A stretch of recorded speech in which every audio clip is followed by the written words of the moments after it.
এক প্লেট বিরিয়ানি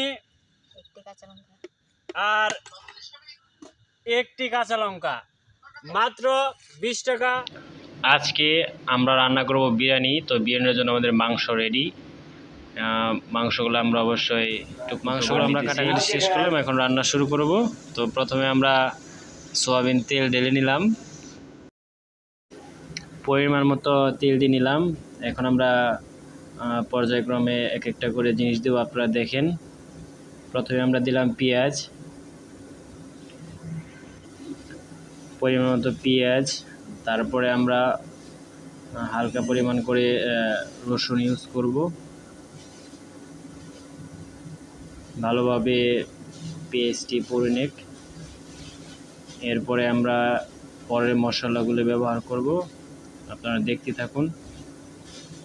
তো আপনি যদি ঘরোয়া পদ্ধতিতে রান্না করতে চান তাহলে অবশ্যই করতে পারবেন।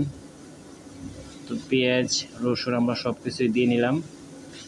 এখন এগুলো কিছুটা সময় ধরে নাড়ানাড়ি করতে হবে। তারপর আমরা আবার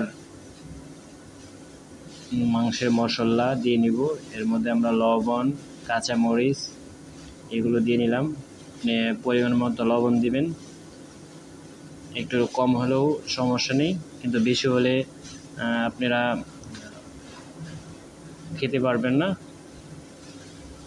তারপর আমরা একটু অপেক্ষা করব। একটু অপেক্ষা করার পর সবগুলো যখন ঠিকঠাক হয়ে যাবে তখন আমরা আমাদের যতটুকু মাংস ব্যবহার করব সেগুলো আমরা দিয়ে দেব। তার জন্য আমরা নিয়ে এসেছিলাম একটা মাংসের মশলা।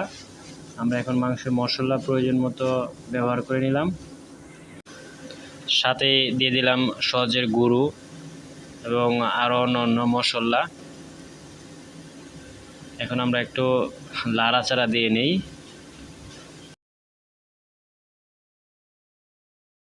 আমাদের মশলাগুলো প্রায় ঠিক মতো হয়ে গেছে। এখন আমরা মাংসগুলো দিয়ে দিলাম। মাংসগুলো ভালোভাবে কষিয়ে নিব যাতে ভালোভাবে সিদ্ধ হয়।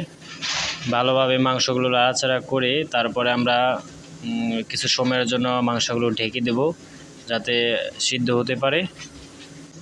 ভিডিওটি একটু তাড়াতাড়ি করে দেয় যাতে আপনাদের দেখার সুবিধা হয়।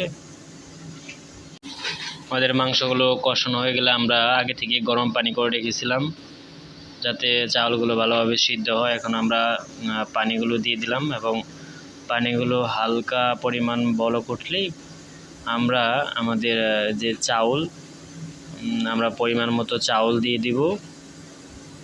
তো আমরা এর জন্য একটু অপেক্ষা করতে হবে।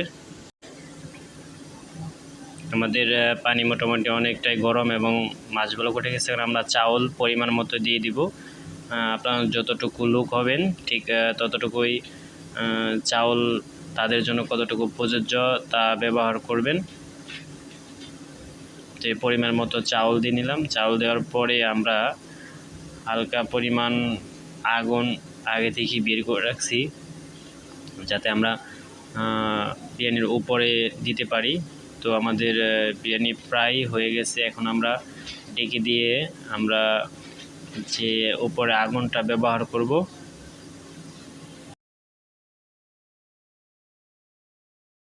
এভাবেই দীর্ঘ 30 থেকে 40 মিনিট রাখার পরে আমরা এখন খুলবো। খোলার পরে আমাদের বিরিয়ানির প্রায় রেডি।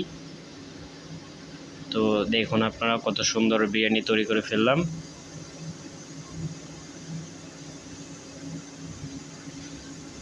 আমাদের বিরিয়ানিটা প্রায় শেষের দিকে।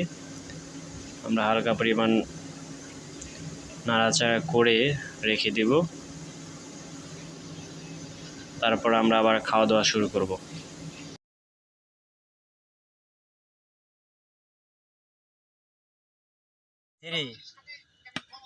এক প্লেট বিরিয়ানি আর একটি কাঁচা লঙ্কা, মাত্র 20 টাকা। 20 টাকা।